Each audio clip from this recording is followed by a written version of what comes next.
বলির পূজাই বটে, একেবারে যথাযথ উপমা দিয়েছেন মাসুমা। ত্রিজটা, হ্যাঁ বলুন। বলির পূজা হাড়ি কাঠে বলি হওয়ার মধ্যে কিন্তু সময়ের অনেকটা ফারাক থাকে। অর্থাৎ? অর্থাৎ কোনো কিছুতেই আর বিশ্বাস নেই আমার। যে কোনো মুহূর্তে যে কোনো কিছু ঘটতে পারে। ঠিক কি ঘটতে পারে মাসুমা? তা জানি না, তবে রাজ তরবারির বিষয়টা কাঁটার মতো আমার মনের মধ্যে বিঁধে রয়েছে। হতে পারে সেই সূত্র ধরেই হয়তো কোনো বিপদ ঘনিয়ে এলো। তাহলে তো একবার মহানামার সঙ্গে কথা বলা প্রয়োজন। অবশ্যই। দিদি,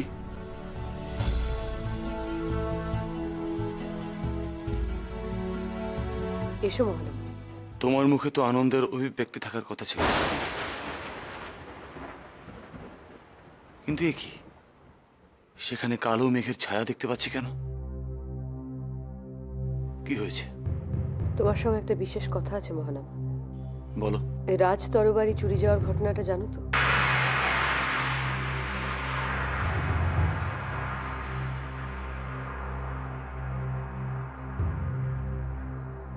কই, আমি তো সেরকম কিছু শুনিনি। হ্যাঁ মহানামা, আর সেটা উদ্ধার করা হয়েছে জ্যোতিষবীরের গৃহ থেকে। এবং সেটা উদ্ধার করতে সহায়তা করেছেন সেনাপতি মহাশয়, তার ব্যক্তিগত উদ্যোগে। কই, আমি তো এসবের কিছুই জানি না। জানো না বললেই তো আর পুরো ঘটনাটা মিথ্যে হয়ে যায় না মহানামা। আমি তোমাকে যা বললাম তা এক বর্ণ মিথ্যে নয়। হ্যাঁ, কিন্তু চুরি গেলে তো আমি। রাজকুমার হিসেবে জানতে পারতে, তাই তো? হ্যাঁ, আর আর জ্যোতিষপীর মশাইকেও তো। চোর বলে মনে হয় না, তাই তো? হ্যাঁ, তাহলে বলবো পুরো ব্যাপারটাই সাজানো এবং অত্যন্ত সুপরিকল্পিত। মহানামা, তাহলে এবারে বুঝতে পারছো তো ত্রিজটার মুখে এই দুশ্চিন্তার কালো মেঘের কারণ কি? হ্যাঁ, বুঝেছি। আমার জন্মকুণ্ডলীর অস্তিত্বের ব্যাপারে কেউ নিশ্চিতভাবে অবগত হয়েছে, তাই সে প্রচেষ্টা চালিয়েছে জ্যোতিষপীরের গৃহ থেকে সেটিকে হস্তগত করা। ঠিক আছে দিদি, এই ব্যাপারে আমি পুঙ্খানুপুঙ্খভাবে অনুসন্ধান চালাবো, যাতে খেলাটা এখন যেমন আমাদের হাতে আছে তেমনই থাকে। তবে আমার ধারণা তোমার জন্মকুণ্ডলী এখনো যথাস্থানে নিরাপদ অবস্থাতেই রয়েছে, কারণ তা না হলে সমৃদ্ধির শুভাকাঙ্ক্ষীরা চুপ করে বসে থাকতো না। ঠিকই বলেছ, কিন্তু দিদি একটা কথা। কি? তুমি আমার কাছে প্রতিজ্ঞা করো, যতদিন না এই বিবাহ সম্পন্ন হচ্ছে ততদিন তুমি কোনরূপ অশান্তি করবে না। প্রতিজ্ঞা করলাম। ব্যাস, তুমি শুধু এই রাজপ্রাসাদের সমস্ত দিকে একটু খেয়াল রেখো, বাইরের দিকটা আমি সামলে নেব। রাজ তরবারি জ্যোতিষপীর মশাইয়ের গৃহে তোমায় যত না ভেবেছিলাম, তুমি তুমি দেখছি তার চেয়ে অনেক বেশি ধূর্ত। আর আমি জানি তুমি এই কাজ করেছো। তুমি ছাড়া এই কাজ করার মতো অন্য কোনো ধূর্ত এই মুহূর্তে সিংহলে উপস্থিত নেই। কি ভাবছো? কিছু না।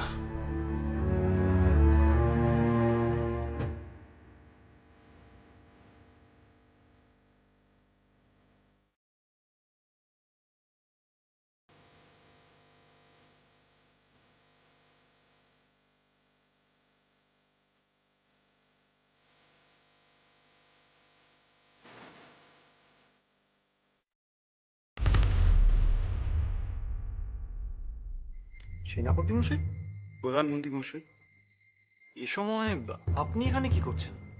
রাজকুমার তার সঙ্গে দেখা করবার নির্দেশ পাঠিয়েছেন। তাই নাকি? এই একই নির্দেশ তো আমাকেও পাঠানো হয়েছে। কি ব্যাপার বলুন তো? কোনো গোলমাল? জয়দ্রথ, তোমাকে অসংখ্য ধন্যবাদ। কি কারণে জানতে পারি কি? এই যে তুমি আমার ভাবি স্ত্রী সমৃদ্ধিকে নিজের ভগিনী রূপে গ্রহণ করেছো, তার কন্যাদানের দায়িত্ব নিয়েছো, এই জন্য সত্যি তুমি প্রশংসার যোগ্য। আমি শুধু আমার কর্তব্য করেছি রাজকুমার। সেটাই বা কজনে করে বলো? তাই বলছিলাম, সমস্ত কিছু ভুলে, সমস্ত তিক্ততা মুছে ফেলে যদি আবার বন্ধুত্বের সম্পর্ক করা যায়। সেনাপতি মশাই, বলুন, আপনার মতো একজন অভিজ্ঞ সেনাপতি থাকতে অস্ত্রাগারের নিরাপত্তার এই অবস্থা কেন? নিরাপত্তা? অস্ত্রাগার থেকে যে রাজতরবারি চুরি গেল, সেটা কি নিরাপত্তার গাফিলতির জন্য না? কিন্তু সেটা আপনি জানলেন কি করে যে? সমগ্র শৃঙ্খলেই আমার চোখ কান বিরাজমান, সেনাপতি মশাই।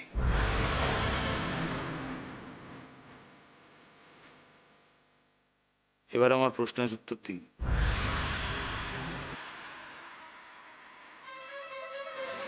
কি হলো? চুপ করে থাকবেন না?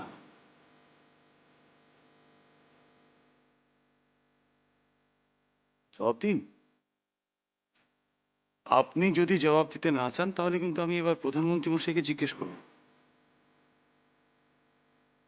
আপনার সমস্ত কাজের দায়িত্ব তো ইনিই সামলান।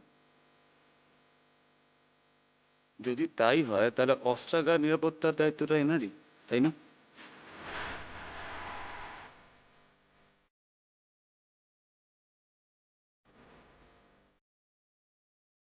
এই সমস্যার কারণ তুমি নিজেই রাজকুমার। তোমার প্রশ্রয়ই তো এরা মাথায় চড়ে বসেছে। দেখো দেখো দেখো, কোনো অনুশোচনা নেই। আশ্চর্য। হ্যাঁ, সেটা নিজের চোখেই দেখতে পাচ্ছি। আমরা আমরা এই রাজ তরবারি চুরি যাওয়ার ব্যাপারে গোপনে অনুসন্ধান শুরু করেছিলাম। তারপর তারপর তারপর যা ঘটেছে তা বলতে আমি তোমাকে কুণ্ঠাবোধ করছি রাজকুমার। না না, কোনো কুণ্ঠাবোধ করো না, নির্ভয় বলো। আসলে আসলে রাজ তরবারিটি রাজ জ্যোতিষ মশাইয়ের ঘরে পাওয়া গেছে। জানি জয়দ্রথ, জানি। তুমি আর আমাকে নতুন করে কি শোনাবে? রাজকুমার, কি ভাবছো? না তো সঙ্গে সঙ্গে তাই গ্রেপ্তার কেন করা হবে না? সেটা করলে কি খুব ভালো হতো? হাজার হোক রাজ জ্যোতিষ মশাই সিংহলের সজ্জন ব্যক্তি, মানে সকলের মনে তো তাই আছে, তাই না? আচ্ছা, অস্ত্র উদ্ধারের সময় তার মানসিক অবস্থাটা কিরকম ছিল? স্বাভাবিকই তো ছিল, অন্য কোনো কিছু চোখে পড়ে। এইরকম ঘটনায় স্বাভাবিক থাকাটাই তো অস্বাভাবিক। তাহলে বলতে হয় জ্যোতিষবীরও একজন অভিজ্ঞ ক্রীড়াবিদ। আচ্ছা, এমনও তো হতে পারে যে কেউ ইচ্ছে করে কোনো ষড়যন্ত্র করে তাকে বিপদে ফেলতে চাইছে। না না, কি তার বিরুদ্ধে ষড়যন্ত্র করবে? আর তাছাড়া কেনই বা করবে? অবশ্য অবশ্য অবশ্য এমন হতে পারে যে তিনি কারো কোনো গোপন কথা জানেন, আর সেই জন্যই হয়তো উনি। সেনাপতি মশাই, আমার আমার বিবাহের ব্যাপারে কি নিরাপত্তা ব্যবস্থা নিয়েছেন? নিরাপত্তার ব্যবস্থা সম্পূর্ণ হয়ে গেছে, কিন্তু যেহেতু তুমি তুমি সিংহলের বীর শ্রেষ্ঠ, আমার মনে হয় একবার তুমি নিজে চোখে খতিয়ে দেখলে খুব ভালো হতো, যদি অবশ্য তোমার হাতে সময় থেকে থাকে। আর হ্যাঁ, নিরাপত্তার ব্যবস্থা যা হয়েছে তা অবশ্য জলদস্যুদের জন্য যথেষ্ট নয়, কারণ জলদস্যুরা কতটা হিংস্র এবং তাদের যুদ্ধবিদ্যা কতটা ভয়ঙ্কর তা তুমি খুব ভালো করে জানো। আমার মনে হয় রাজকুমার, এই বিষয়ে যদি তোমার কাছ থেকে কিছু পরামর্শ পাওয়া যেত তাহলে খুব ভালো হতো।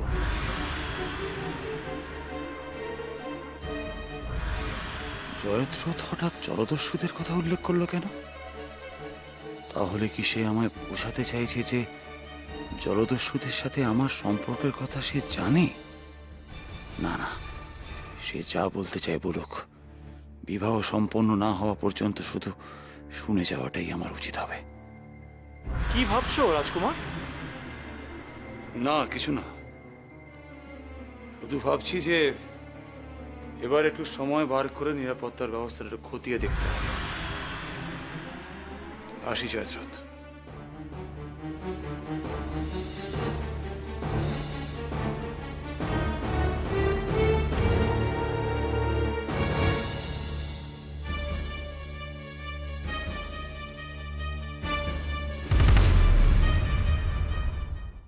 কেঁদো না ঋদ্ধিমণি, কেঁদো না। আজকের শুভ দিনে তোমার চোখের জল যে দেখতে আমাদের একদমই ভালো লাগছে না।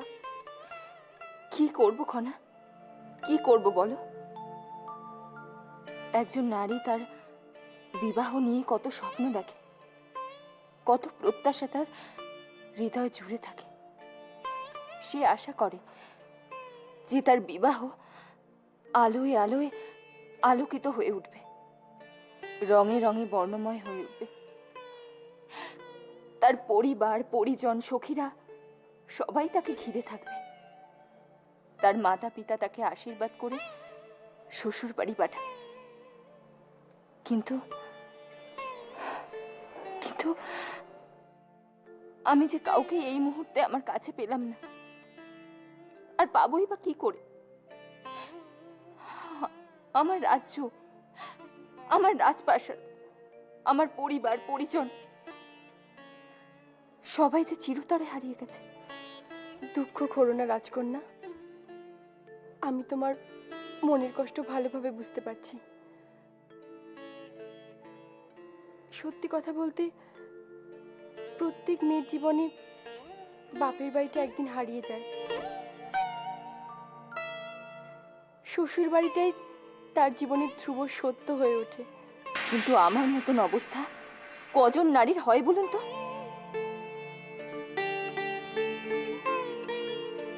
সবাই তাদের পরিবারকে বিদায় জানিয়ে আসার সুযোগ পায়, কিন্তু আমি এমন হতভাগ্য যে আমি সেইটুকু সুযোগও পেলাম না।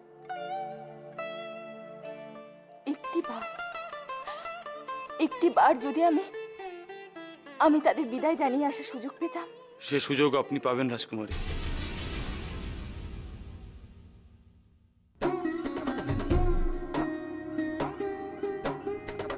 আমি আপনাকে কথা দিচ্ছি,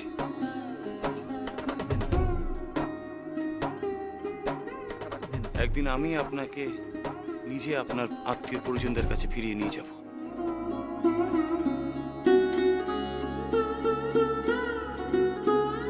সেদিন তাদের কাছ থেকে বিদায় নিয়ে নতুন জীবনের জন্য আপনি আশীর্বাদ নিয়ে নেবেন।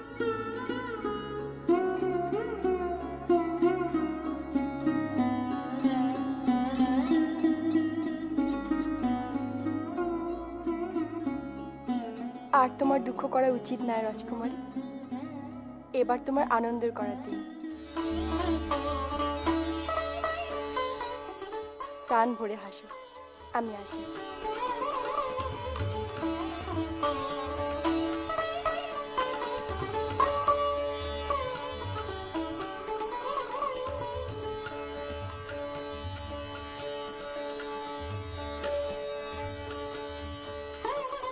ঋদ্ধিমণি, আমিও আসি। হ্যাঁ, খনা, তুমি কোথায় যাচ্ছ?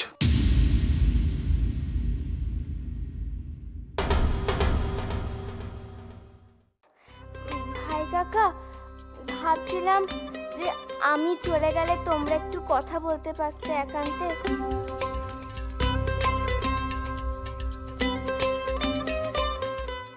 তো তাই? খনা, তুমি চলে গেলে তো চলবে না,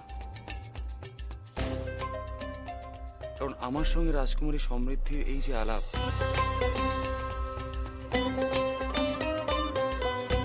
এটা তো তোমার জন্যই সম্ভব হয়েছিল।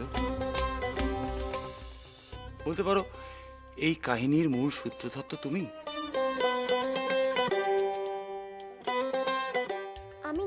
মাত্র ভাই কাকা। না খনা, তা হয় না। তুমিই তো যাবতীয় কাণ্ডের কাণ্ডারি। তোমার জন্যই তো সেদিন ওই ছুরিকা প্রক্ষেপণের খেলাটি সম্ভব হয়েছিল। আর তাই তো আমি আর তোমার ঋদ্ধিমণি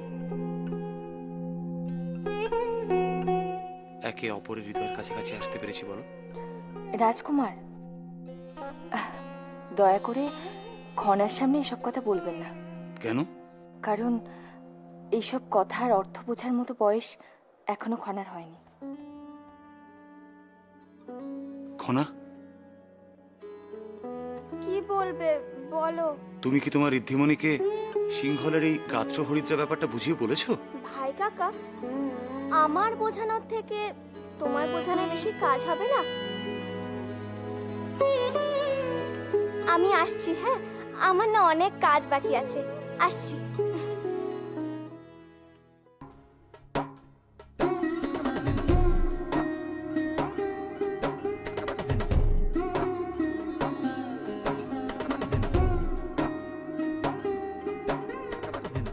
রাজকুমারী, আপনি কি লজ্জা পাচ্ছেন? জানি না। আমি একটি কথা ভাবছি যে আপনি এমনিতেই এত সুন্দরী, তার উপর আপনার যখন গাত্র হরিদ্র হবে তখন তো আপনি অসামান্য হয়ে উঠবেন। আপনি কি একটু বাড়িয়ে বলছেন না রাজকুমার? বাড়িয়ে বলছি? বেশ, আমি বৌরানীকে বলে দেব গাত্র হরিদ্রার সময় আপনাকে এতটাই হলুদের প্রলেপ দেওয়া হবে যে আপনি পৃথিবীর সবচেয়ে অসামান্য নববধূর মতো লাগবেন।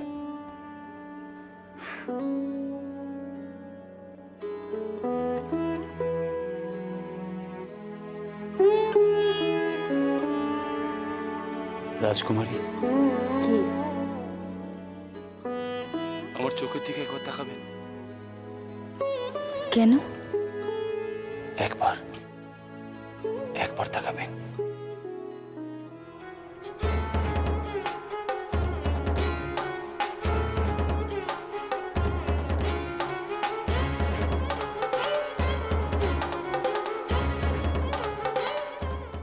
তাকিয়ে একটি বারের জন্য আমাকে বলবেন আপনি সত্যিই কি নিজেকে বিবাহে আমার কাছে সঁপে দিতে প্রস্তুত? কি হলো, বলুন। রাজকুমার,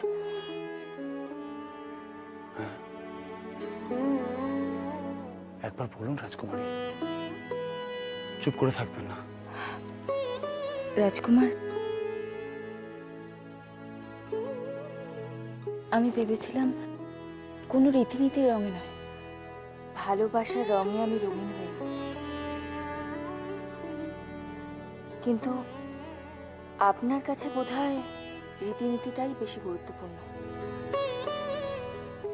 রাজকুমার,